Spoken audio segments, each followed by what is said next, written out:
will be going down in just a second.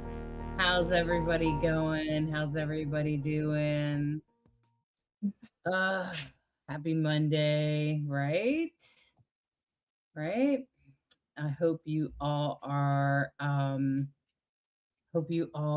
doing okay. It looks like Crystal Roberts um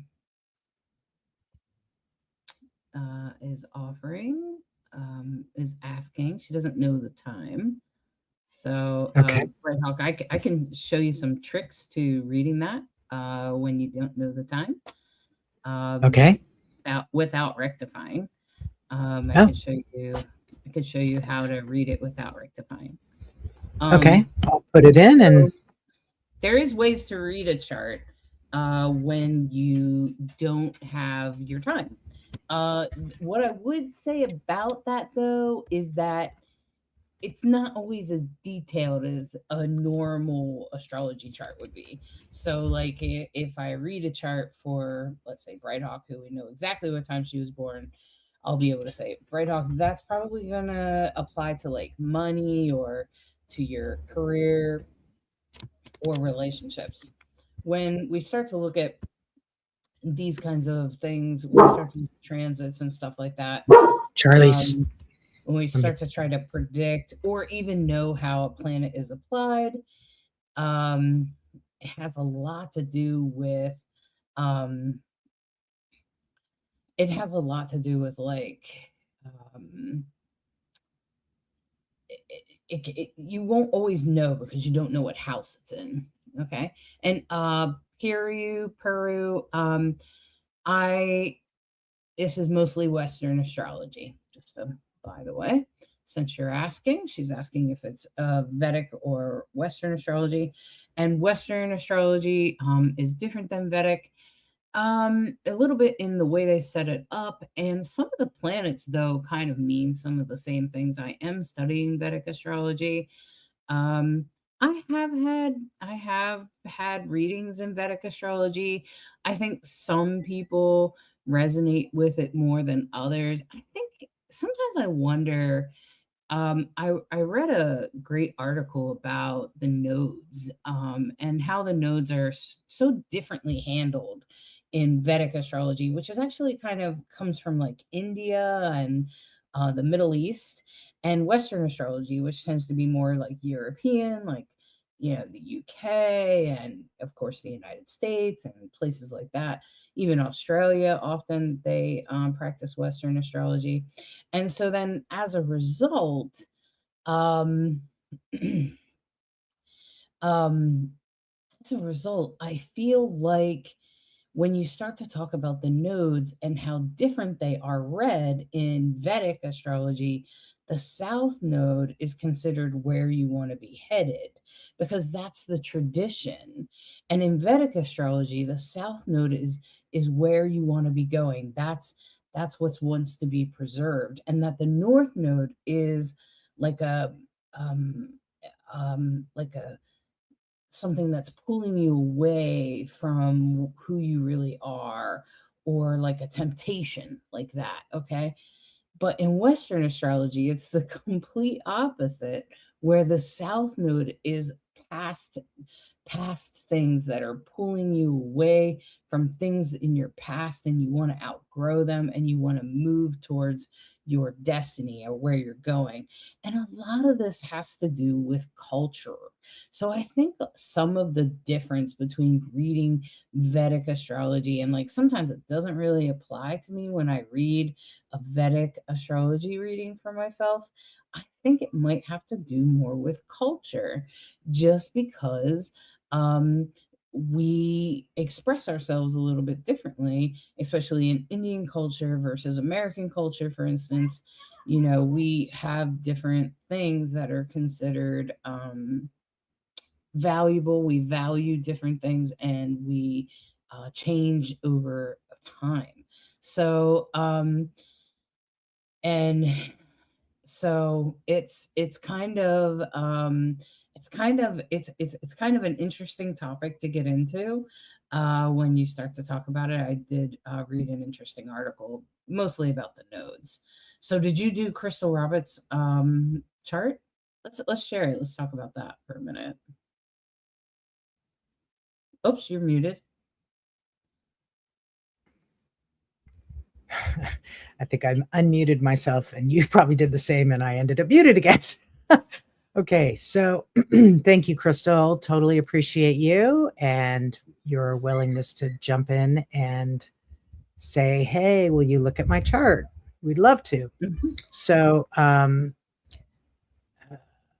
we go. So since you don't know your time, I went ahead and made it a noon 12:01, so it was clear. And Hollis is going to teach me how to read it without reconciling it. We call it reconciling when we don't know the time. If we were doing, can I just say, I'll explain. Reconciling is we would ask a lot of questions, look at your features, So the obvious one, does a person have a moon face, right? Some people, literally my dad had a moon face. He's Cancer. And so there's things that we can look at in your physical features. There's questions we might ask that would help us narrow down your personality and what it might indicate on the rising. But I don't know you don't know your time. So I went ahead and ran it for noon. And so, of course, April 24th, Houston, Texas. And so we can't really pay attention to the house signs because that's what the time of birth is going to tell us.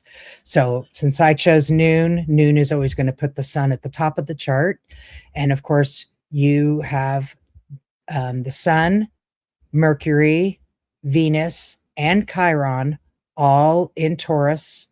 Venus and Mercury close to the sun, all in a pretty conjunct pattern. And Mars right there, just a few degrees away, but it's actually residing in Aries, which is the house Aries rules. The sign Mars rules Aries. Mars is the god of war. Aries is the beginning of the astrology chart. And so I wonder how, when we look at Mars, we look at how we take action and things of that nature. Go ahead, Hollis. So when you're looking at a chart and you don't know the time, you kind of try to your best of your ability, ignore the houses. You ignore where everything is placed. And instead, you focus in on those lines in the middle. And you focus in on the aspects. So you can see that, and make sure you look at the degrees when you read an aspect. So you can currently see that Mercury's at 1 degree, but next to it is the sun, which is at 4 degrees. And you can see it's got 2 red lines going out to the north node and the south node. And we just talked about the north node and the south node. I just talked about it, right?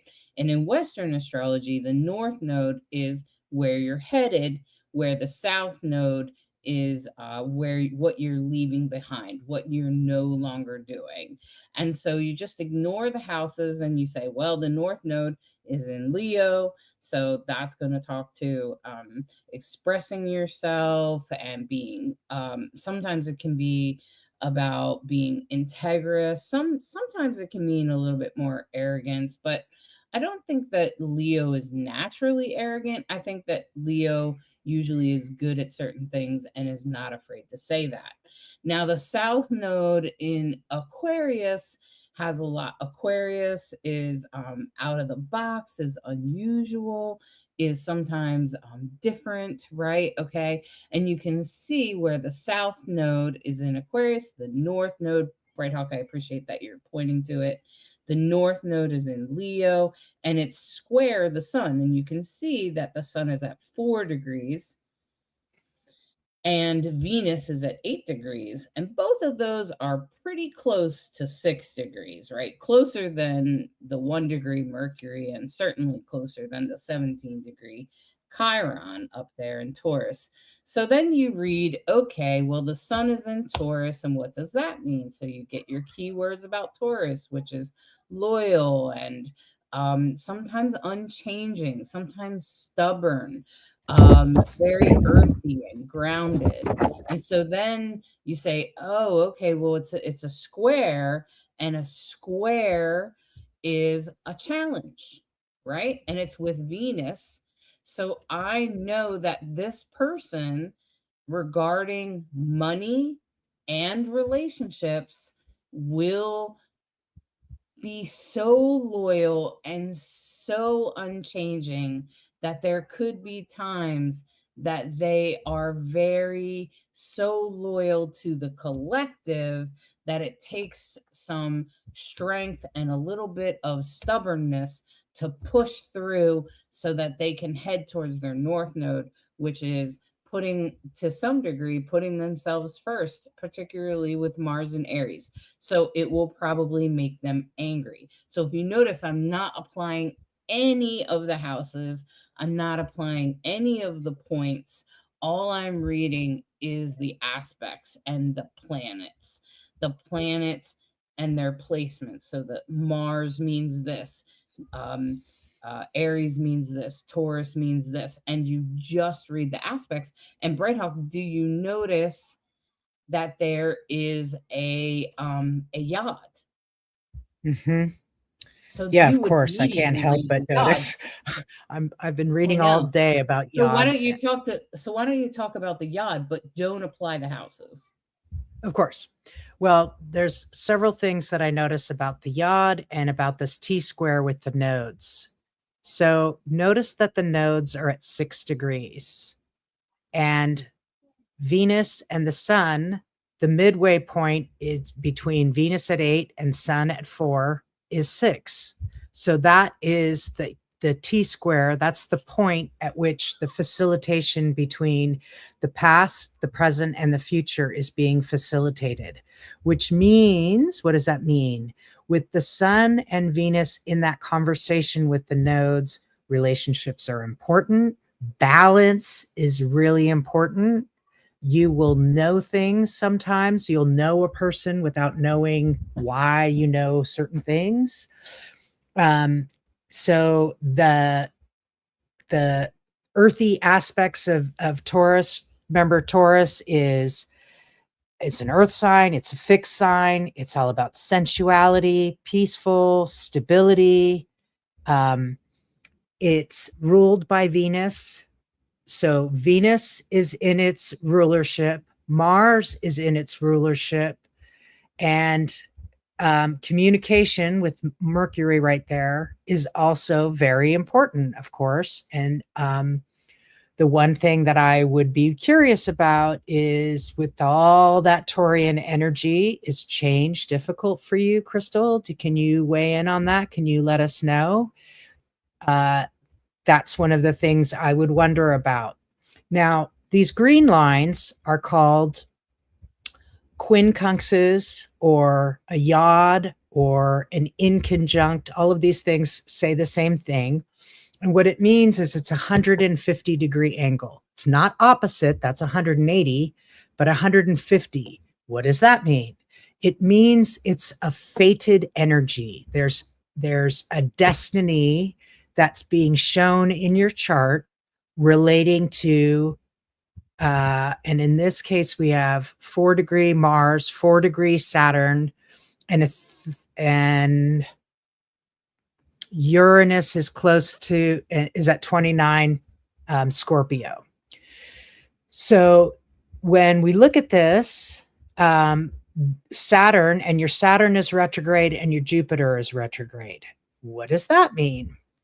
When our planets are retrograde, and I have a number of them, I actually have Jupiter retrograde, we turn those qualities and we look inward. So we might have our own philosophy, our own spiritual beliefs, our own knowing about things that we're not going to be necessarily drawn dogmatically, not following maybe a traditional paths in some respects. And people I see with a lot of Saturn retrogrades, a lot of times we'll see that These are folks who often are very well educated and have a great desire of this next degree is going to help me figure out what I'm really supposed to do in life. Sometimes Saturn retrogrades have a hard time knowing exactly where they're supposed to apply themselves. Let me know if that's at all true. You said you're still here, so I'm hoping you can help us, understand if we're way off track or you're resonating with what we're saying. Yeah, So Crystal, the it's other, helpful if you give a little feedback. So, Crystal, I don't and know if if you're you still have any here. questions, so we don't just Yeah. babble on about anything and everything. Right. So Yeah. Yeah.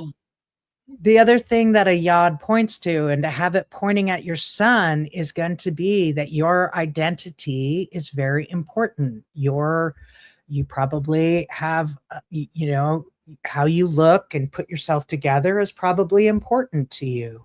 Um, the yod has speaks to our destiny. It's also called a finger of God.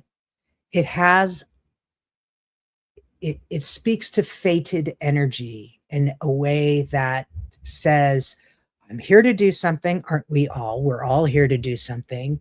But there are certain things that when I see a finger of God, like I have in my chart, these are things you don't get out of.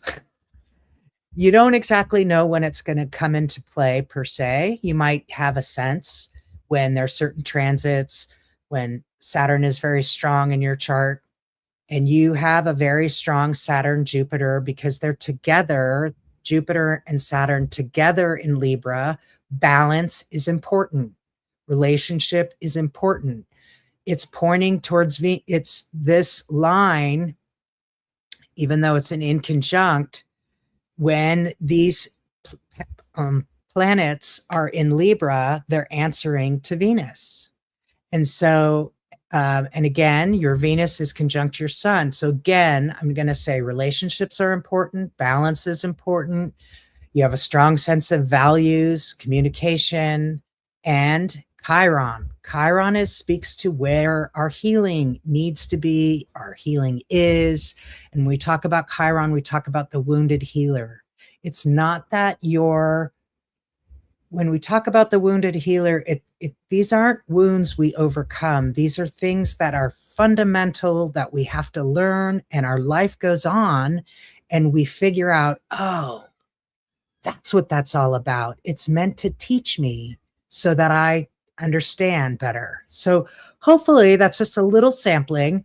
And the other thing I'm just going to point out real quick, is that, of course, you have a Capricorn moon, and the Capricorn moon is going to answer to Saturn, and that's in a square. So again, I wouldn't be surprised if knowing your purpose, or knowing what job, or knowing what degree you want next, or knowing that level of knowing is probably hard and has some challenge to it. So let us know if that resonates for you, and we can talk some more. But without some more questions and without a Yeah, little bit of feedback, I don't want to go into the anymore. only other thing I would say is that Crystal, money is probably highly important to you. Right, Like with all that treasure, Taurian energy. things. Yeah, you're going to highly value money, luxury things. You're going to want a certain level of lifestyle. Maybe you were born into that, but you may not have it. It doesn't mean that you have it. It just means that it's important to you. And with a Jupiter, Pluto, Saturn, Uranus, and Neptune all in retrograde, I would guess life hasn't been exactly easy. And and Okay.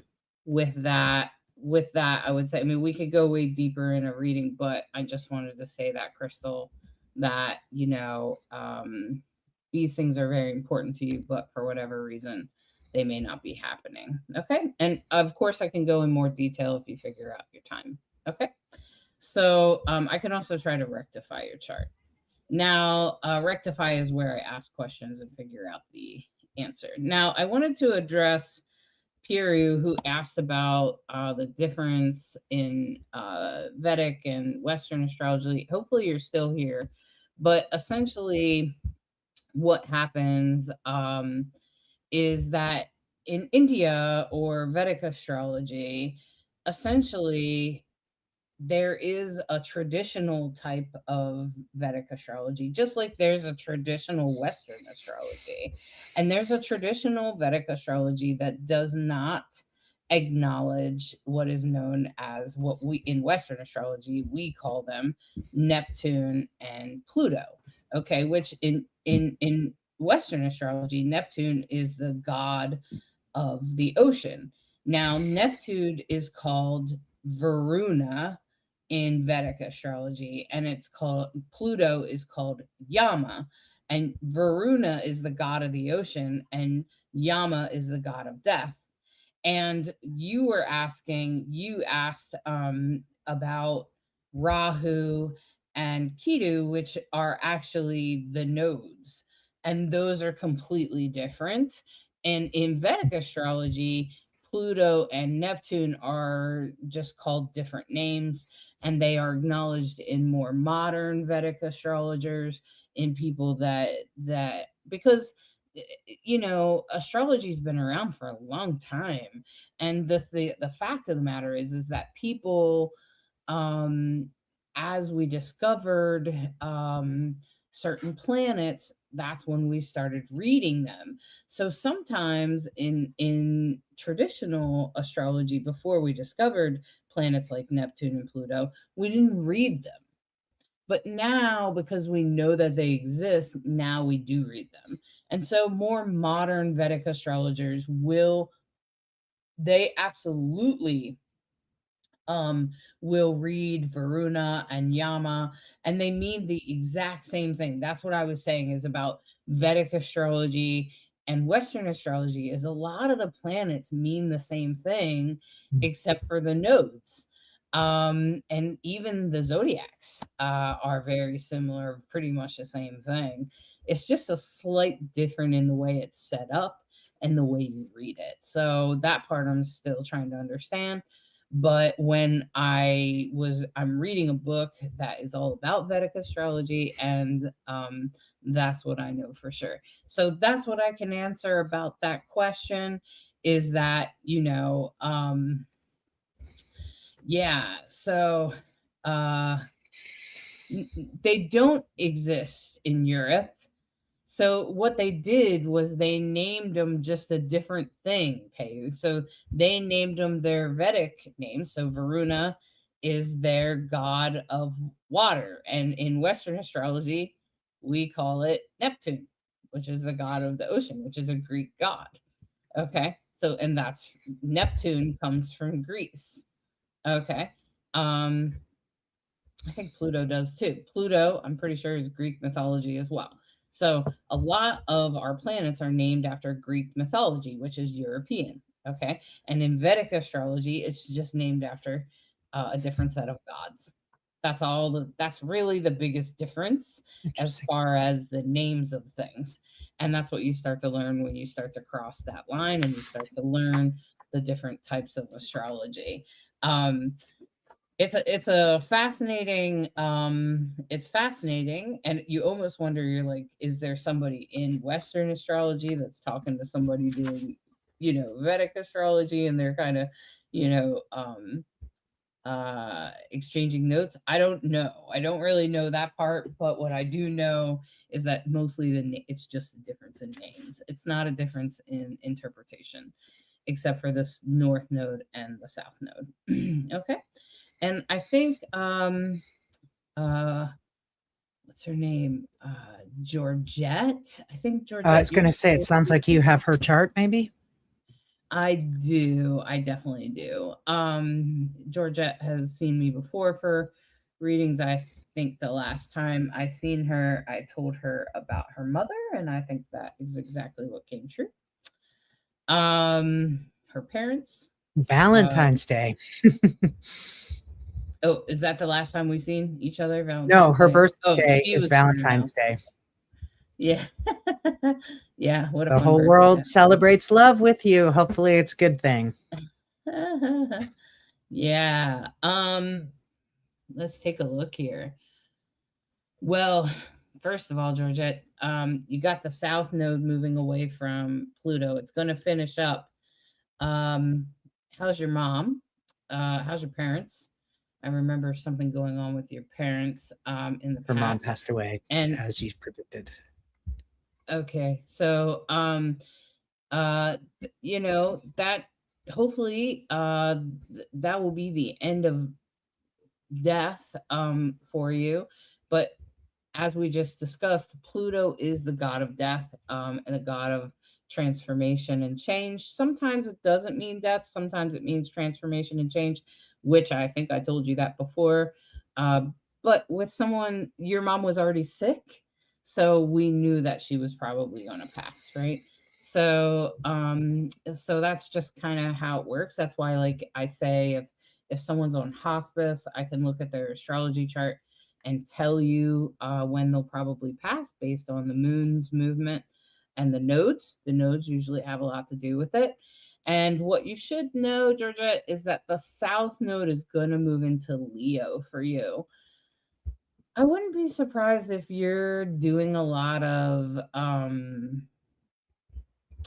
internal work about yourself and about how you feel about yourself and your life path and what you've done with your life and that kind of thing. I know it sounds a little like, oh man, Hollis, I don't know if I want to be doing that.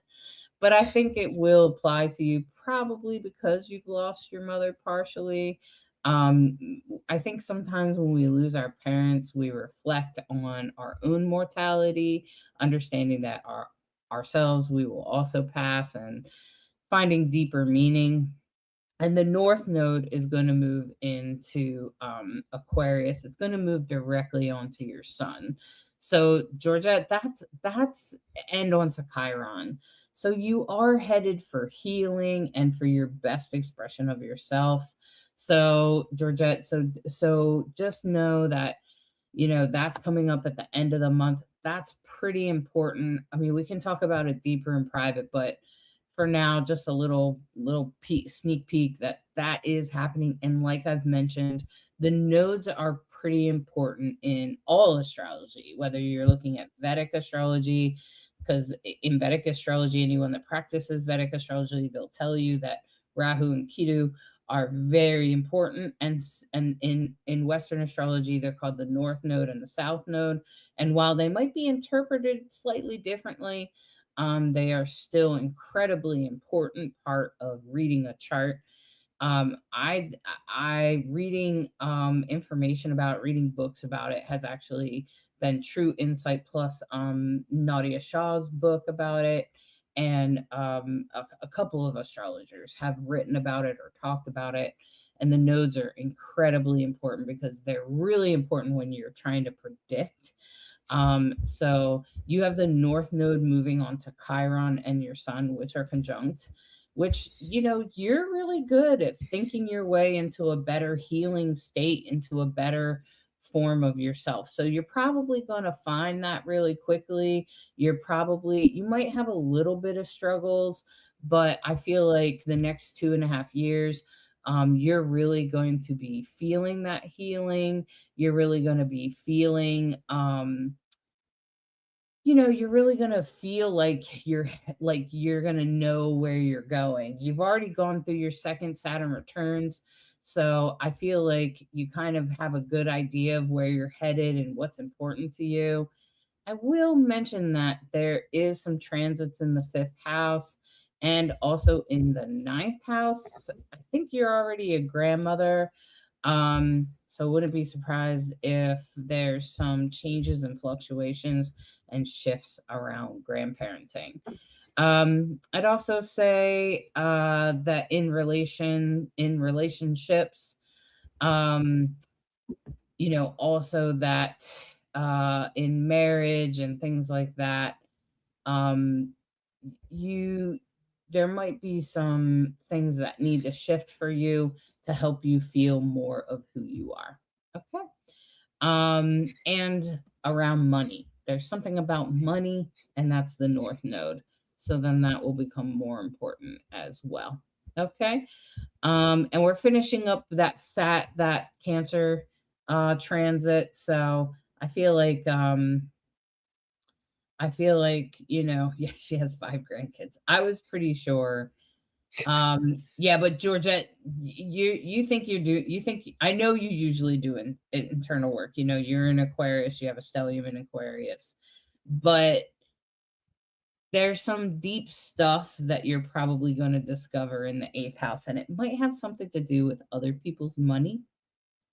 Um, so and money and taxes but not just like taxes is more of a surfacey way it might manifest, but I really feel like the North Node in Aquarius, along with Pluto, is going to really speak to who am I? Because it's going to be on Chiron. So it's asking you to really ask yourself who you are and how you define yourself today. And that could be different than what you have been defining yourself for the last 60 years, for instance. So you just might find that there's an overall shift, particularly that you'll start to really see at the end of the month. We are having a nodal change at the end of the month, you guys, and that goes for everybody wherever Leo and Aquarius are in your chart. When the nodes shift, we feel it. This is sometimes what we notice around eclipse season.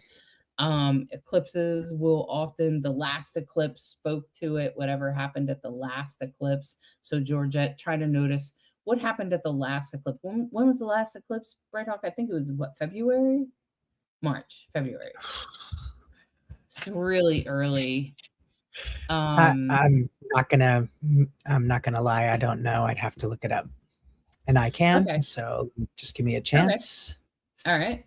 So the Yeah, eclipse. you're right. February 17th Okay. So the last time. So at your birthday, Georgia, what was going and on March 3rd. February internally 17th and March 3rd, and which of mentally, course was in emotionally and mentally? Aquarius and Virgo. Right. So emotionally and mentally, what was going on? What was going on with your body? What was going on in your life? And there was an insight over the winter about this nodal return when the North Node moved into Aquarius, but only briefly, and the South Node moved into Leo, but only. Oh, we had a reading that day. Well, Georgette, let me Might just listen to say, it again. That's why you Hollis might want to go records back and them. listen to it. Number Yeah, for one. real. Number two, why did you come get that reading? I don't remember. And your mom's illness. Okay. So your mom was sick, and maybe astrology is calling you. I will say I would not be surprised. Astrology has a way of whispering to people. It has a way of saying, see, there is a way to use astrology in really powerful ways, and it really will change your life. I don't know if the astrology is calling you or if something else about that. I would go back and listen to what it is, and then maybe see what happens, and come see me in August when it switches over and see how that goes, because I'll be interested to see how that plays out for you. Um, Thank you, George. Thank you so much. I appreciate that. Astrology is a really powerful tool, you guys. I mean, just navigating life. It can make life easier. It can make like understanding hard times. It doesn't erase a hard time. It's not erasing, that Georgette lost her mom, but it does. But it's more of like a thing that comes up and says, "Hey, this was written in the stars. This was planned for you. There was something about this moment, although it might feel hard right now, that was supposed to be. And your mom passed at a time that was special somehow. That was supposed to, maybe we need to do a cosmic death chart for her, Georgette, and take a look at exactly what her death meant for you and why it happened that day, right? And what was the impact on your life, right? And what was your soul contract with your mom? We all, almost all of us, have soul contracts with our parents and our family. And so, especially people that we don't have any control over, that are in our lives without any choice in the matter, those are usually soul contracts. So I want to address Sammy's question, who's saying, hello, can you explain again which planets are personal planets? Sure. Go ahead, Brighthawk. Why don't you list them? Sure. So the planets that are closest to the sun, between us and Earth is obviously fourth planet, right? So Mercury, how do we communicate? Venus, our relationships. Mars, how we take action or how we fight. And then, of course, the outer planets, or the planets after the sun: Jupiter, Saturn, Neptune, and Pluto, or Uranus and Pluto. Sorry, not to forget Uranus. And if you watch this week's astrology report, which we just posted, the big news this week is that Neptune on Tuesday will go retrograde. So when we talk particularly about Neptune, Uranus, and Pluto, we're talking about the planets that define our generation. Think about it. It takes 250 years for Pluto to go all the way around. The United States is experiencing a Pluto return. None of us are going to live, I don't think, to be 250 years old. So we don't experience a Pluto return. That just means that Pluto is back in the spot it was when the United States was born. That's what a return means. It means It returned to the place it was when the United States was born on the 4th of July in 1776 or whatever it was. So a lot of us got interested in astrology when we experienced the return of Saturn in our chart, which is at 28 and a half. And it's really from like 28 and a half to 30 years old. All of us go through what we call a Saturn return. And this is in astrology when we say a person really grows up. You wake up to your purpose, because Saturn is all about purpose. And it helps give a course correction, right? So Saturn is like, are you doing it? It's the taskmaster. It often represents father figure. It represents authority. And Saturn has a constraining effect. It really wants you to do your work. And if you're doing your work, Saturn tends to reward you. If you're off course, Saturn will correct you. Sometimes we call that the spiritual 2x4. So when we get farther out, Uranus, Neptune, Pluto, these are the planets that define our generation. They are much slower moving. And Neptune is, as we know, it was a big deal when Neptune a few months ago moved out of Pisces, where it rules, into Aries. And it had a major conjunction, Neptune and Aries, in 0 Aries, which is the beginning of the astrology chart. Everybody talked about it. We're still seeing how it's going to play out. Neptune stays in a sign for 13 and a half years approximately. Doesn't exactly whip through. So this Neptune retrograde that we talk a lot about in the broadcast that we put out is going to be retrograding from 4 degrees Aries back to 1 degree Aries. And it'll be from now until December 12th, I believe. So that's something that affects all of us. And it has this very large, slower unfolding. We don't exactly know what it means. The other thing that all of us astrologers are talking about is there's been and will be for months this minor grand trine that is lighting up Pluto in Aquarius, which when Pluto entered Aquarius, a lot of people said, oh, it's the Aquarian age. it's a controversial term because it's hard to say when things begin or end. But at any rate, Pluto's in Aquarius.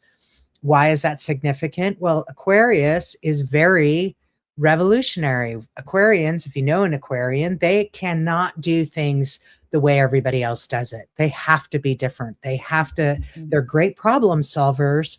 They're going to think about things differently and approach a problem, a situation differently than other people. Aquarius is ruled by Uranus. Uranus is the revolutionary. We talk about Aquarians as being a we sign. But sometimes I've heard somebody say, and I thought it was very clever, Aquarians can be in their own self-centered pattern and pointing the way to this is how we should change.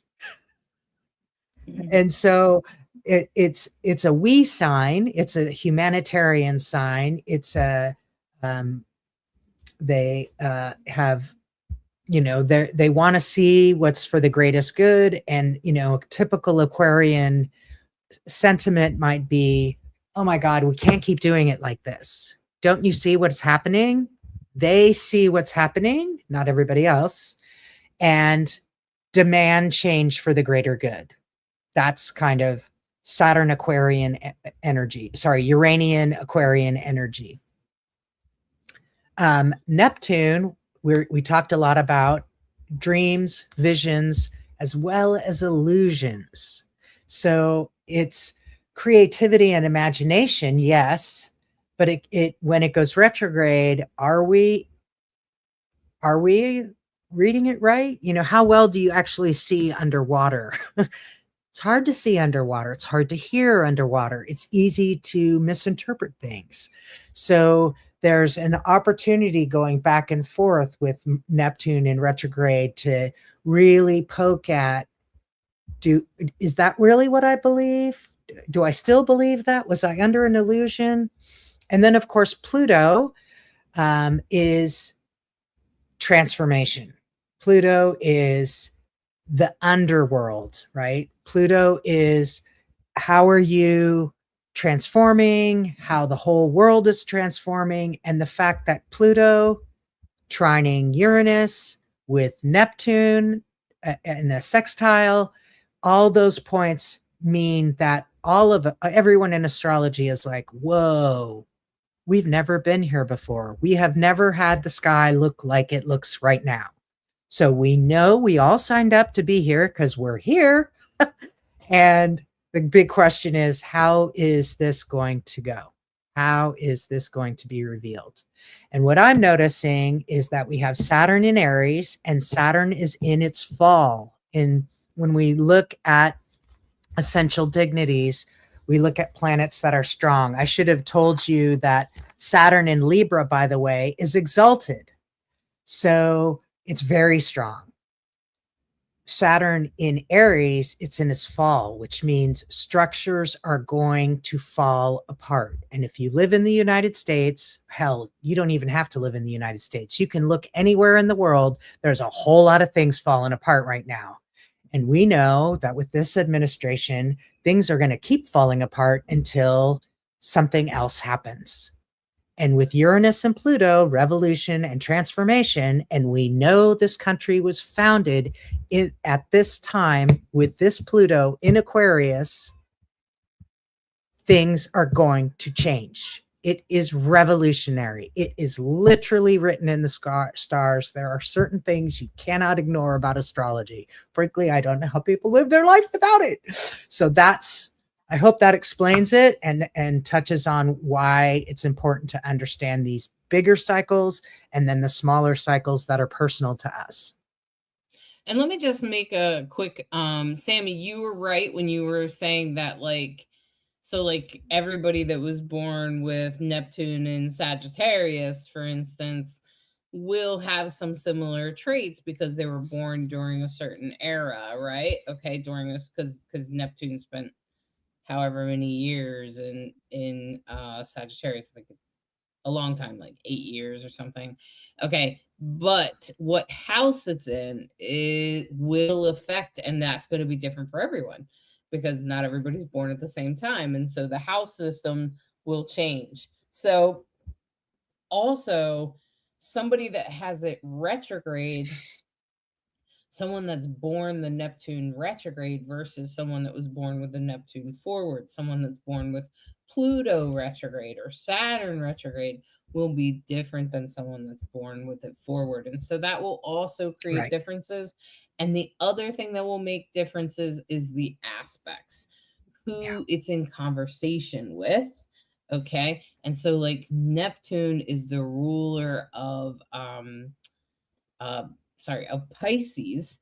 So your Pisces, whatever house Pisces rules, will speak to your Neptune placement.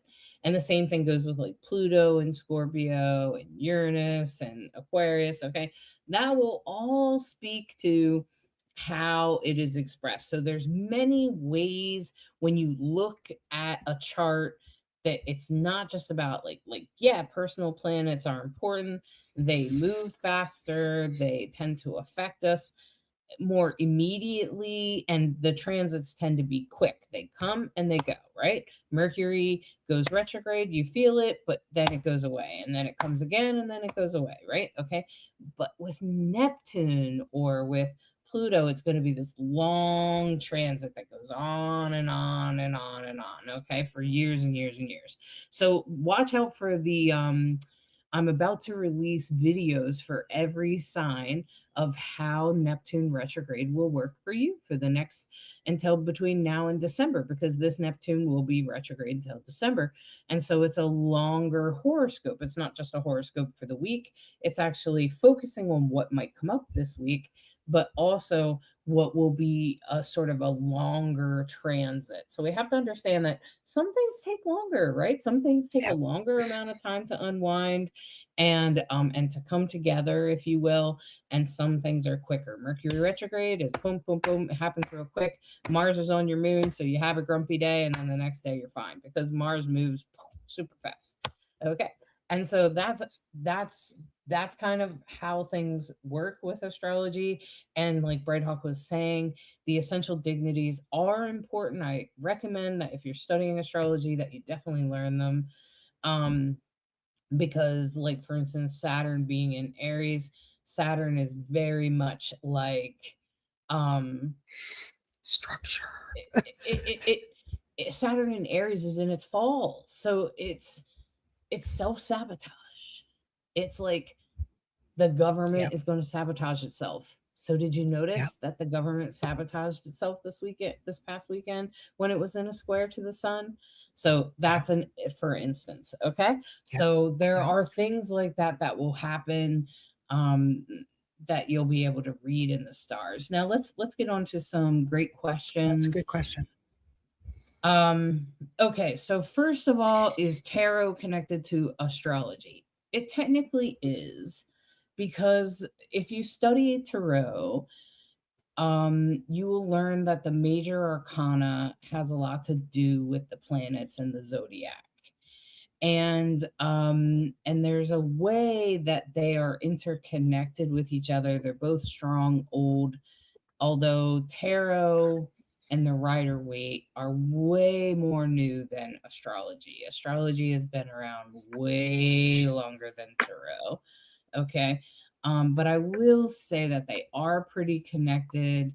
And I think when tarot was made, astrology was considered, I would say, especially because the elements are there, or maybe it's just magic, earth, air, fire, water, because those are basic elements of are also in many different things, including many religions, many spiritual paths, and tarot included earth, air, fire, water, and so does astrology. Okay. Now, is tarot connected to the Kabbalah? I'm pretty sure it is. I don't know a lot about the Kabbalah. That is a Jewish traditional mystic, and I'm not Jewish. Brighthawk's not Jewish. We do know a bit about Kabbalah because out of curiosity we've learned about it. I do know that the Kabbalah does use to some degree tarot. I think they even have their own kind of tarot. I will say that you can buy tarot decks that Mhm. have astrology on them. In fact, I have one. I can't show a lot of the cards, but I can show some of the cards. Um, for instance, here's one that is has Taurus, and this is about justice. This is a French deck. You can see it's a foreign deck. It has several languages on it, but it has the Taurus symbol down in the corner there. That's what that is. That's Taurus. And a lot of these cards have a variety. This is Virgo right here. See? That's the Virgo symbol. This is an earth sign. This is the Knight of Earth. So yes, they are very tied together, and you can even get tarot decks with astrology on them. This is a deck that I can't remember the name of it, but I'll try to give you the name of it soon. There are And it's definitely documentaries that I have seen. I can't quote them right now because I saw them a very long time ago that go into the history of playing cards. There's a reason why there's 52 cards. There's 52 weeks in a year. There's a reason why there's 4 suits. There's 4 different elements. All of these things got developed and in some respects changed to fit the times. So cards, during the Renaissance, if you go back hundreds, if you go back thousands of years, of course, the study of astrology goes back to ancient Egypt, thousands of years before the Common Era. And, of course, astrology has come in and out of popularity. And in some times it was, you had to really keep it hush hush. And other times it was, very celebrated. And, you couldn't be a doctor without knowing astrology and being able to read the stars. If, back a long time ago, if you were an astronomer, you were also an astrologer. These things used to be together. Once after the Newtonian age, and we separated things, like astrology was over there and astronomy was over there, and the two shall never talk. So there's really big rabbit holes you can go down that are fascinating about the development of playing cards, the development of the tarot, the development of all these different wisdom and divination tools. And so, in certain ages, you had to be a very wealthy person to have a set of cards, and you would probably have commissioned a set of cards to be for your family and things of that nature. So it's a fascinating question. I love the questions you all ask. They're great. So thanks so much. You guys are awesome. Oh my goodness, the hour has gone by.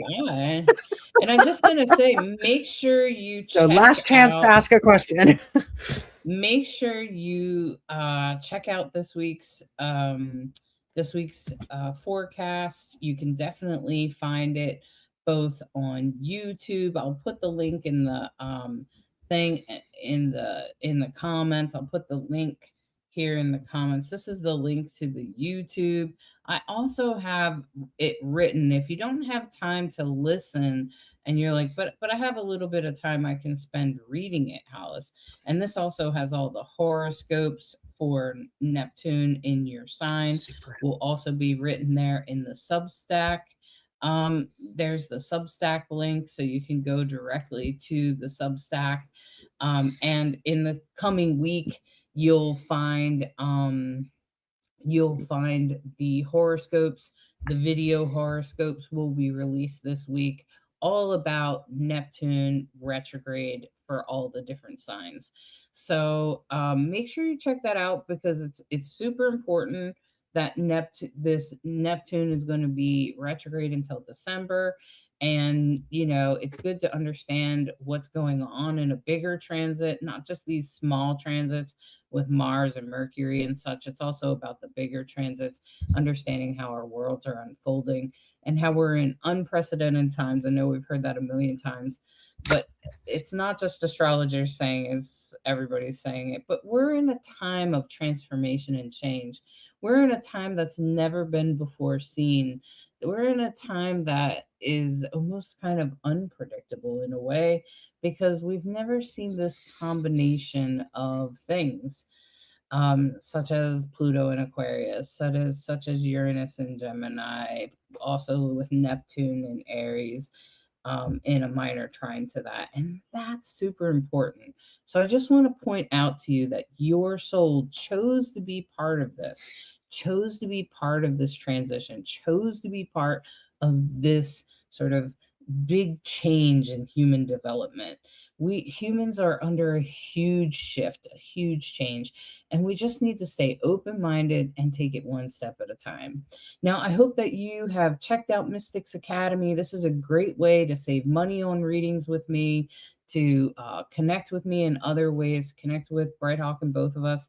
We're having a readings party at the end of the month, which is on a Sunday night. And then on the third Tuesday of every month, I have like a learning thing on Tuesday nights at like 7 o'clock.